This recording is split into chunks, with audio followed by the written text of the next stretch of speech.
Hello guys, most welcome. आज की इस वीडियो के अंदर मैं बताऊंगा आपको फाइनेंशियल अकाउंटिंग के इंपॉर्टेंट क्वेश्चंस, इंपॉर्टेंट टॉपिक्स जो आपके सेमेस्टर फर्स्ट के फाइनेंशियल अकाउंटिंग के पेपर में आपको बहुत हेल्प करेंगे। ये इंपॉर्टेंट टॉपिक्स और क्वेश्चंस जो मैं बताऊंगा आपको, ये प्रीवियस ईयर के क्वेश्चन पेपर्स के ऊपर बेस्ड है, यानी कि इनके एग्जाम में आने के चांसेस बहुत ज्यादा है। अलग अलग यूनिवर्सिटीज में बहुत सारे टॉपिक्स के ऊपर जो क्वेश्चंस आते हैं, तो मैंने उनके क्वेश्चन पेपर से ये लिए हैं पूरा एनालिसिस करके। ओके जी।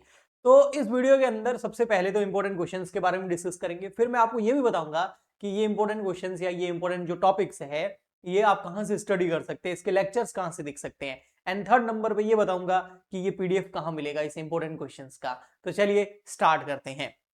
देखिए, है क्या, अगर आप के क्लास 11 12 में अगर कॉमर्स सब्जेक्ट था, ठीक है, यानी कि आप क्लास 11 12 कॉमर्स से किया है और वहां पर आपने अकाउंटिंग करी है, बहुत अच्छे से है, आपको आती है, इसका मतलब ये हुआ कि आपका बेसिक लेवल फिर बहुत अच्छा क्लियर है, तो बहुत सारे क्वेश्चंस आपके ऑलरेडी हो जाएंगे। अगर आप 11 12 में साइंस में थे, आर्ट्स में थे और बीकॉम आप जो है कॉमर्स से कर रहे हैं, तो फिर ये भी आपके लिए बहुत इंपॉर्टेंट है, जो फंडामेंटल्स एंड थ्योरीज है। फंडामेंटल्स एंड थ्योरीज के अंदर जो है ना, पूरा का पूरा बेसिक भरा पड़ा रहता है, ठीक है। इसमें आपका भाई अकाउंटिंग क्या होती है, ऑब्जेक्टिव्स और लिमिटेशंस क्या होते हैं, ये पूछे जाते हैं। अधिकतर ये उन बच्चों को पूछे जाते हैं जो नॉन कॉमर्स स्टूडेंट होते हैं और बीकॉम कॉमर्स में कर रहे हैं, तो उन स्टूडेंट्स को ऐसे क्वेश्चन पूछे जाते हैं। ओके जी, ठीक।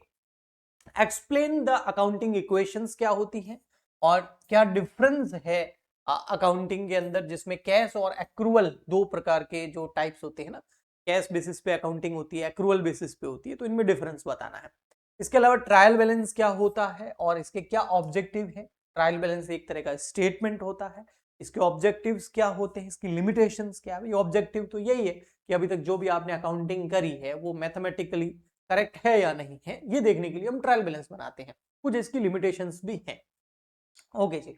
नेक्स्ट है डबल एंट्री सिस्टम के बारे में पूछा जा सकता है। तो और इलस्ट्रेशन आपको या तो क्वेश्चन दे देगा या आप खुद से बना सकते हैं, बट ये क्वेश्चंस उन्हीं स्टूडेंट्स के लिए ज्यादा हेल्पफुल है जो नॉन कॉमर्स के हैं, तो उनके लिए बहुत इंपॉर्टेंट है। उनके लिए तो भैया ये बहुत जरूरी है कि उनको ये करके जाना ही पड़ेगा। लेकिन अगर आप कॉमर्स स्टूडेंट थे, 11 12 में अकाउंट्स पढ़ चुके हैं, तो ये सब चीजें तो आपके, ये जो फोर्थ क्वेश्चन है ना, फोर्थ तक, ये आपके लिए बहुत ईजी है, आपके लिए बिल्कुल टाइम पास है, आप फटाफट कर लोगे। लेकिन क्वेश्चन नंबर फिफ्थ, चाहे आप कॉमर्स के हो नॉन कॉमर्स के हो, ये एक ऐसा क्वेश्चन है जो आजकल बहुत ज्यादा पूछा जाता है अलग अलग यूनिवर्सिटीज के अंदर। ये क्या है, और इसको मैंने बहुत अच्छे से करवा भी रखा है। Explain accounting standards. आपको अकाउंटिंग स्टैंडर्ड्स क्या होते हैं वो एक्सप्लेन करने हैं। जैसे अकाउंटिंग जो हमारे प्रिंसिपल्स होते हैं वही अकाउंटिंग स्टैंडर्ड्स होते हैं, तो वो क्या होते हैं उनको बताना है, उसके पर्पस, उसके बेनिफिट बताने हैं अकाउंटिंग स्टैंडर्ड्स यानी कि एएस के। इसके बाद मोस्ट इंपोर्टेंट के जो इंडियन अकाउंटिंग स्टैंडर्ड्स है और जो आईएफआरएस है यानी कि इंटरनेशनल फाइनेंशियल रिपोर्टिंग स्टैंडर्ड्स, इनको, इन दोनों के अंदर क्या डिफरेंसेस है ये आपको बताना है। तो ये मोस्ट इंपोर्टेंट क्वेश्चन है। इस क्वेश्चन के आने के चांसेस बहुत ज्यादा है आपके एग्जाम के अंदर। ओके, इसमें आप AS2 और AS10 जो है वो आप ब्रीफ में भी करके जा सकते हो। इनके ऊपर AS2 इन्वेंट्रीज और AS10 PPE के ऊपर आपको अलग से क्वेश्चन देखने को मिल सकते हैं। तो ये बहुत इंपॉर्टेंट था क्वेश्चन नंबर फिफ्थ, ध्यान रखना, ये करके जाना। कहां से करोगे वो मैं बता दूंगा आपको। फिर जो नेक्स्ट पार्ट है हमारा, उसमें journal, ledger and subsidiary books के ऊपर न्यूमेरिकल प्रैक्टिकल क्वेश्चन एग्जाम में आते हैं। ये आपको थ्योरी दिख रही होगी, ये थ्योरेटिकल क्वेश्चन नहीं आते हैं, ये तो मैंने टॉपिक लिखे हैं कि भैया आपको जो ये न्यूमेरिकल और प्रैक्टिकल क्वेश्चन आएंगे जर्नल में से, लेजर में से या सब्सिडरी बुक्स में से, तो वो यहां से आएंगे। आपको पूछा जा सकता है कि भाई जो सिंगल कॉलम कैश बुक है और डबल कॉलम कैश बुक जो है, इसके ऊपर सेपरेट क्वेश्चन आ सकता है।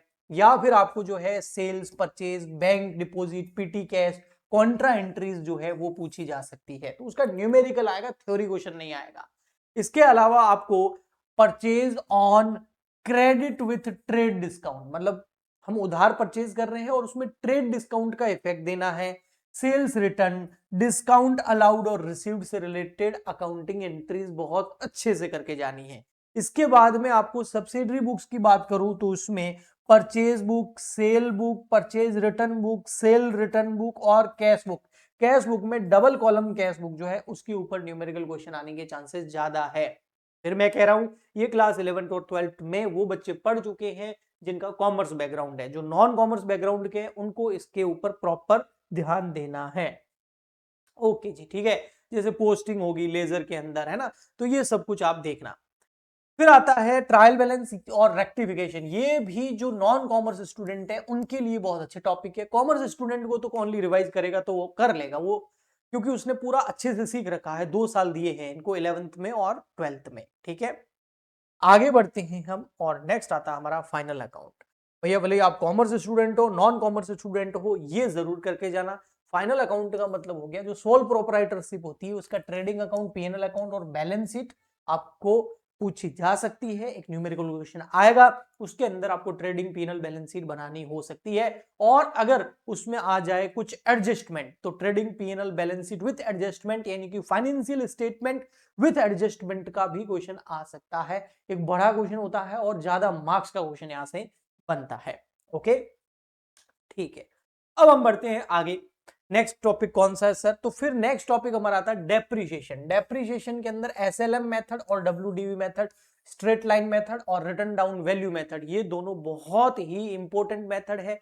आपको डेप्रीशिएशन की एंट्रीज पूछ सकता है, आपको अकाउंट पूछ सकता है, प्लांट अकाउंट बनाओ, डेप्रीशिएशन अकाउंट बनाओ या मशीनरी अकाउंट बनाओ, ठीक है। इसके अलावा आपको जो है ये भी पूछा जा सकता है कि इससे रिलेटेड जो प्रोविजन होता है, प्रोविजन फॉर डेप्रीशिएशन, वो भी आपसे पूछा जा सकता है। ओके जी। अब बढ़ते हैं हम आगे। जो चाहे आप कॉमर्स स्टूडेंट हो नॉन कॉमर्स हो, दोनों के लिए ही बहुत ज्यादा इंपॉर्टेंट है, क्योंकि ये कॉमर्स वालों ने भी पहले नहीं पढ़ा होता है, बीकॉम के अंदर ही पढ़ रहे होते हैं। वो है hire purchase and installment system. इसमें न्यूमेरिकल और थ्योरी, थ्योरी के आने के चांसेस छोटे क्वेश्चन में हो सकते हैं, कोई 2 नंबर का 1 मार्क्स का कोई क्वेश्चन पूछ ले कॉन्सेप्चुअल, वो आ सकता है। बाकी इसमें से आपको न्यूमेरिकल क्वेश्चन देखने को मिलेगा।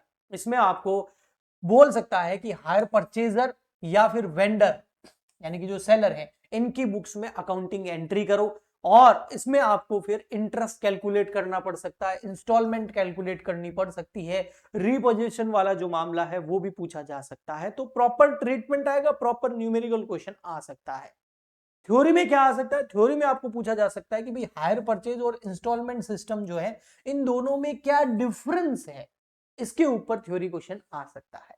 ओके जी, आगे बढ़ते हैं हम। नेक्स्ट एक और टॉपिक आया जो बीकॉम में ही पढ़ते हैं हम, ये है ब्रांच अकाउंटिंग। यहां से बहुत ज्यादा चांसेस है न्यूमेरिकल क्वेश्चन आने के। एक प्रॉपर डिपेंडेंट या इंडिपेंडेंट ब्रांचेस से रिलेटेड क्वेश्चन आ सकता है। इसमें आपको पूछ सकता है कि भाई हेड ऑफिस की बुक्स के अंदर जो है डिपेंडेंट ब्रांच की अकाउंटिंग कीजिए। अकाउंटिंग जो है आईपी पे या कॉस्ट पे हो सकती है। इसके बहुत सारे मेथड बताए थे, branch account method, branch debtor and stock method, distinction between wholesale and retail method, याद है आपको? तो वो जो है पूरे के पूरे 4 मेथड बताए थे मैंने डिपेंडेंट ब्रांच के। वो चारों में से कोई एक न्यूमेरिकल क्वेश्चन आएगा ही आएगा। अलग अलग यूनिवर्सिटी में अलग अलग क्वेश्चन आ सकता है, अलग अलग मेथड का आ सकता है, लेकिन आएगा जरूर। तो ये प्रॉपर आपको बहुत अच्छे से करके जाना है, और मैंने बहुत अच्छे से करवाया भी है। Okay, branch stock and adjustment method भी आपको पूछा जा सकता है। अनरियलाइज्ड प्रॉफिट का जो है इफेक्ट दिया कैसे देते हैं, लोडिंग और अनलोडिंग कैसे, लोडिंग सॉरी कैसे कैसे कैलकुलेट करते हैं। तो जिसने भी ब्रांच अकाउंट के मेरे लेक्चर देखे हैं वो ये न्यूमेरिकल क्वेश्चन आराम से कर सकता है। डिपार्टमेंटल अकाउंट के तो 2-3 लेक्चर ही मैंने डाले हैं, वो ही कर दोगे तो सफिशिएंट है। डिपार्टमेंटल अकाउंटिंग बनाना बहुत इजी है, क्योंकि ट्रेडिंग पीनल बैलेंस शीट तो हमको आता ही है। बस यहाँ क्या होगा, डिपार्टमेंट जितने होंगे उतने कॉलम अमाउंट वाले बन जाएंगे, एंड उनमें एक्सपेंसेस जो होते हैं, ज्वाइंट एक्सपेंसेस जो होते हैं, उनको कैसे डिस्ट्रीब्यूट करना है अलग अलग डिपार्टमेंट में, उसका मैंने एक पूरा अच्छे से बताया था कि सैलरी को इस तरीके से करना है, रेंट को इस तरीके से करना है ना, और उसका क्वेश्चन भी करवाया था आपको। तो ये जरूर करके जाना, बहुत इजी क्वेश्चन होता है, आराम से आप इससे अच्छे मार्क्स ला सकते हैं डिपार्टमेंटल अकाउंट से। नेक्स्ट आता है रॉयल्टी अकाउंट। रॉयल्टी अकाउंट के अंदर जो मोस्ट इंपोर्टेंट है वो है रॉयल्टी कैलकुलेट करना, मिनिमम रेंट कैलकुलेट करना, शॉर्ट वर्किंग कैलकुलेट करना, रिकॉपमेंट कैसे होगा वो बताना। इसके लिए आपको बनानी पड़ेगी रॉयल्टी टेबल, और रॉयल्टी टेबल मैं आपको बहुत अच्छे से सिखा चुका हूं। ओके, फिर उसके बाद में आपको लैंडलॉर्ड की बुक्स के अंदर अकाउंटिंग पूछ सकता है। ओके जी, और लैंडलॉर्ड की अगर बुक्स के अंदर अकाउंटिंग पूछता है तो आप एंट्रीज कर लेंगे, रॉयल्टी टेबल आपके काम आ जाएगी। ओके, यानी कि लेसी और लेसर दोनों की बुक्स में आपको अकाउंटिंग एंट्री पूछ सकता है, लेकिन रॉयल्टी टेबल आपकी बनी हुई है तो आप अकाउंटिंग एंट्री बहुत आराम से कर सकते हैं, तो इसके ऊपर न्यूमेरिकल क्वेश्चन आने के चांसेस हैं। फिर नेक्स्ट बात आता है, आजकल क्या हो गया है, अलग अलग यूनिवर्सिटीज ने जो अकाउंटिंग स्टैंडर्ड्स है वो भी अपने सिलेबस में इंक्लूड करने स्टार्ट कर दिए हैं। तो कुछ अकाउंटिंग स्टैंडर्ड ऐसे हैं जो लगभग सभी यूनिवर्सिटी में कॉमन है और उनमें से एग्जाम में क्वेश्चन आता है, न्यूमेरिकल भी आ सकता है। वो एक तो है AS2। AS2 में वैल्यूएशन ऑफ इन्वेंट्री जो है उसमें कॉस्ट फॉर्मूला, NRV वाला जो मामला है कि भाई कॉस्ट और नेट रियलाइजेबल वैल्यू दोनों में से जो कम होगा वो हमारी इन्वेंट्री की वैल्यूएशन होगी, उसके ऊपर क्वेश्चन आ सकता है। उसका डिस्क्लोजर से रिलेटेड थ्योरी क्वेश्चन भी आ सकता है। अगर बात करें फिर नेक्स्ट एएस की, तो अकाउंटिंग स्टैंडर्ड 10 है, जो कि ये पीपी मतलब प्रॉपर्टी प्लांट और इक्विपमेंट, इसका रिकग्निशन कैसे होगा, इसका इनिशियल मेजरमेंट कैसे होगा, इसका रिवैल्यूएशन मॉडल और कॉस्ट मॉडल क्या है, डिस्क्लोजर और डेप्रिसिएशन पॉलिसी से रिलेटेड थ्योरी और न्यूमेरिकल दोनों क्वेश्चन आ सकते हैं AS2 और AS10 से। थ्योरी ज्यादा पूछते हैं अकाउंटिंग स्टैंडर्ड्स के अंदर। ओके जी। फिर आता है हमारा एक और ब्रांच से रिलेटेड क्वेश्चन, ठीक है, जैसे रॉयल्टी अकाउंट किया हमने, डिपार्टमेंटल अकाउंट किया, ये ब्रांच अकाउंट किया। तो ये जो ब्रांच अकाउंट का मैंने बताया था, ये डिपेंडेंट और इंडिपेंडेंट ब्रांचेस के बारे में। अब यहां पर एक क्वेश्चन मैंने आपको सेपरेट कराया था फॉरेन ब्रांच के बारे में। फॉरेन ब्रांच में क्या होता है कि भैया हमारी जो ब्रांच है वो इंडिया में नहीं है, आउटसाइड इंडिया है, लेकिन ब्रांच यही मतलब उसका जो हेड ऑफिस है उस बिजनेस का वो इंडिया के अंदर है, लेकिन उसने ब्रांच खोल रखी है इंडिया से बाहर। अब दोनों की करेंसी जो है वो आपको पता है अलग अलग होती है, और रिसेंट में आपको पता है अगर यूएसए के अंदर ब्रांच है तो डॉलर मजबूत हो रहा है, रुपी गिर रहा है, अभी रुपी जो है 91 तक आ गया है। तो उस केस के अंदर जब उस ब्रांच के जितने भी अकाउंट्स है, डेटा है, उसको हम इंडियन रुपीज में कन्वर्ट करेंगे तो कौन सी एक्सचेंज रेट लेंगे? इस साल के स्टार्टिंग की 1 अप्रैल वाली लेंगे, साल के एंड की यानी कि 31 मार्च वाली लेंगे, या जिस दिन वो कन्वर्ट कर रहे हैं उस दिन वाली रेट लेंगे? तो उससे रिलेटेड क्या रूल्स एंड रेगुलेशंस हैं वो मैंने आपको ब्रांच फॉरेन ब्रांच को कन्वर्ट करने के लिए जो रूल्स एंड रेगुलेशन है वो बताए थे अच्छे से, तो वो आपको करके जाने हैं। इसके अलावा एक टॉपिक और आता है, वो है self and sectional balancing ledger या कंट्रोल अकाउंट। जो बड़ी ऑर्गेनाइजेशंस होती है ना, उसमें ये प्रॉब्लम होती है कि वो इतनी अकाउंटिंग एंट्रीज जनरल एंट्री नहीं कर सकते। एक दिन में 500-600 ट्रांजैक्शन होते हैं, तो महीने के कितने ट्रांजैक्शन हो गए, क्या इतनी अकाउंटिंग एंट्री करेंगे? नहीं। तो इसलिए वो सेल्फ और सेक्शनल बैलेंसिंग लेजर्स को यूज करती है ताकि उनका क्रॉस वेरिफिकेशन भी हो जाए और मिस्टेक होने के चांसेस बहुत कम हो जाए। तो ये इससे रिलेटेड मैंने आपको न्यूमेरिकल और थ्योरी दोनों करवाया है, ये भी करवाया है मैंने आपको, क्योंकि मैं फाइनेंशियल अकाउंटिंग पे सबसे ज्यादा जितने भी सब्जेक्ट में पढ़ाता हूं ना, सबसे ज्यादा मेरा फोकस फाइनेंशियल अकाउंटिंग पे ही रहता है। इसके अलावा एक प्रैक्टिकल मिक्स क्वेश्चन आ सकता है बड़ा, वो आ सकता है आपको ट्रायल बैलेंस दे देगा और बहुत सारे एडजस्टमेंट दे देगा, आपको उनकी मदद से ट्रेडिंग अकाउंट, पीएनएल अकाउंट और बैलेंस शीट बनानी है। तो ये जो क्वेश्चंस है ना, मैंने आपको 3 चीजें बोली थी कि मैं 3 चीजें आपको बताऊंगा। एक तो इंपॉर्टेंट क्वेश्चंस डिस्कस करेंगे, उसके टॉपिक डिस्कस करेंगे, वो मैंने आपको बता दिया। इसके बाद मैंने बताया था कि ये जो टॉपिक्स है, इंपॉर्टेंट क्वेश्चंस है, ये कहां से आप कर सकते हैं। वैसे बहुत सारे स्टूडेंट को पता होता है कि हमारे चैनल पर इसकी प्लेलिस्ट बन रखी है, तो उस प्लेलिस्ट से आप कर सकते हैं। ये रही प्लेलिस्ट, यहाँ पर मैं आपको बता देता हूँ। ये देखिए, ये CWG फॉर बीकॉम लिखना चैनल, और इस चैनल पे आओगे यूट्यूब पे तो ये प्लेलिस्ट का ऑप्शन दिखेगा, यहाँ पर ये देखिए financial accounting full course BCom first year, 50 lecture डाल रखे हैं इसके अंदर मैंने। ये जो 50 के 50 लेक्चर है, इसमें बेसिक से लेकर एडवांस तक सारे चैप्टर्स हैं। लेकिन फिर भी आपको लगता है कि इसमें कुछ मिस है, तो आप नीचे कमेंट करके बता देना, मैं इसके अंदर और वो भी टॉपिक ऐड कर दूंगा। ठीक है, बिल्कुल ऐड कर दूंगा। आप ये प्लेलिस्ट जाके देखना, आपको लग रहा है कि इसमें कोई चैप्टर या कोई टॉपिक बाकी रह गया तो मैं इसके अंदर वो लेक्चर ऐड कर दूंगा, या फिर रिकॉर्ड करके यूट्यूब पे पब्लिक करके फिर यहाँ ऐड कर दूंगा। तो 2 बातें हो गई, इंपोर्टेंट क्वेश्चंस और कहां से कर सकते हैं। थर्ड बात आती है कि ये जो पीडीएफ है जो मैंने आपको यहां पर बताया है, ये वाला, ये इंपोर्टेंट क्वेश्चन का पीडीएफ आपको कहां से मिलेगा? तो ये मिलेगा आपको हमारे टेलीग्राम चैनल पर, बिल्कुल फ्री ऑफ कॉस्ट। ये इंपोर्टेंट क्वेश्चंस आप डाउनलोड कर सकते हैं। टेलीग्राम चैनल का नाम वही है जो हमारे यूट्यूब चैनल का नाम है, CWG फॉर बीकॉम। ऐप पे नहीं मिलेगा, ऐप पे सब कुछ पेड होता है। टेलीग्राम चैनल पर ये इंपोर्टेंट क्वेश्चन का पीडीएफ मैं डाल दूंगा आज की डेट में। टेलीग्राम चैनल ज्वाइन कर लीजिए, वहां पर आपको ये मिल जाएगा।